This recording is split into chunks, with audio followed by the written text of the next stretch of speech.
Hey tubers, here's this little WM Briggs & Stratton that we've been working on, and I said in an earlier video that we were waiting on some oil seals for this engine. We did receive our oil seals and have gone ahead and installed them on both sides of the engine. Did have a couple email questions concerning WM engines.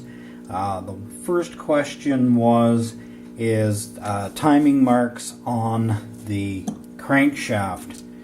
The question was that there was no timing mark on the gear on the crankshaft whatsoever, and how do I go about setting the timing on this engine.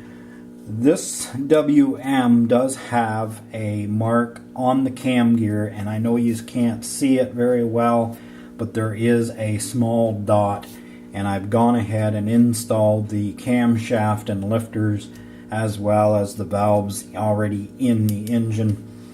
This is the crankshaft that was repaired, and there are no timing marks on this gear because you would never see them because they face the PTO side of the engine. Guys, there is a small timing mark on the crankshaft. It is actually like a notch that has been V'd into the throw of the crankshaft. That is the timing mark that needs to be lined up with the timing mark on the camshaft. You can pretty well be guaranteed that there is going to be a mark. Now, saying that, I did have another little engine come in one time with absolutely no timing mark whatsoever on the throw or the gear, and it was basically a guessing game to get the engine timed and to run properly.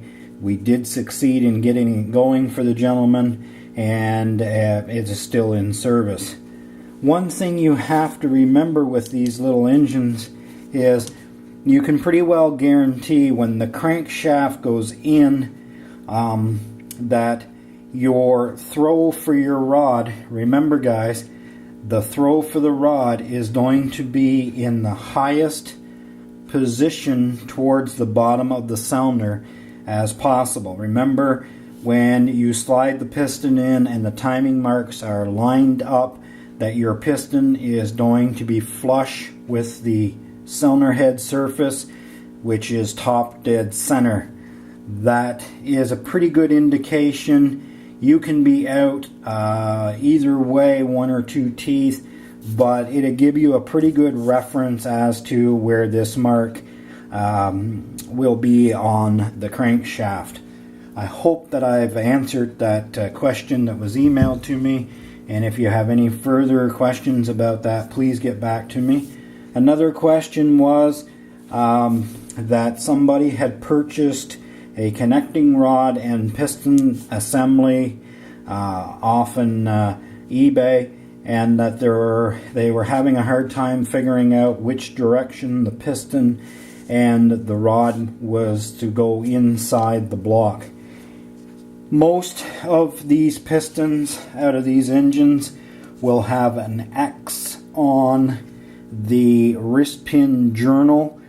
That X faces the mag side of your engine. The rod, usually there will be representing marks on the cap as well as the lower part of the rod, and a pretty good indication that your cap is on right is if your X is lined up to your mag side.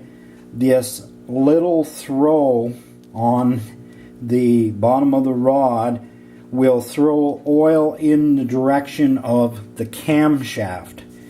I have seen these rods where they are not marked, and it's always a good idea if you're going to restore or fix one of these engines to put a indicating mark as which way the cap came out of the block. We will go ahead and install the crankshaft and the piston in this engine, and I won't bore you guys. I'm sure you have seen a crank and a rod piston go into one of these engines. We'll go ahead and install our rod and our crank.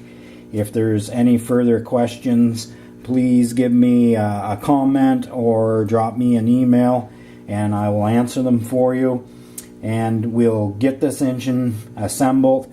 I will put the mag plate on the engine, and then I will do another video as we progress on this engine, and hopefully we can get it to a point where we can do a first fire up. Thanks for watching, guys.